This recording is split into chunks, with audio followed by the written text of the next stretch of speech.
Kalau orang bagi tahu, kalau senyum pada aku dapat RM5, kita senyum pada semua orang tak? Itu akidah duit. Akidah duit. Padahal pahala yang Allah nak bagi bukan RM5. Betul tak? Pahala tu kekal selama-lama di akhirat. Tapi tak masuk dalam kepala.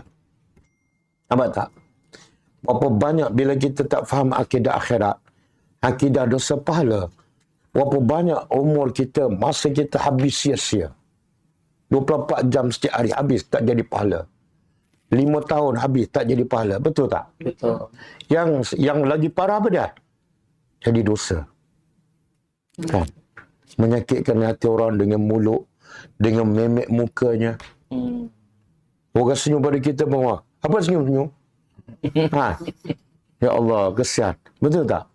Dalam kamu badan penat, muka pun teruk. Lepas tu, dapat dosa pula. Rugi tak? Rugi. Betul hidup orang beriman bahagia. Setiap saat dia buat pahala, buat duit. Itu saya selalu ingat pada kata-kata Tok Guru ni Aziz. Dia kata, kita duk sibuk habis masa cari duit. RM kan? Tapi semua duit ni, bila mati je, semua tak ada nilai RM. Yang ada nilai apa dah?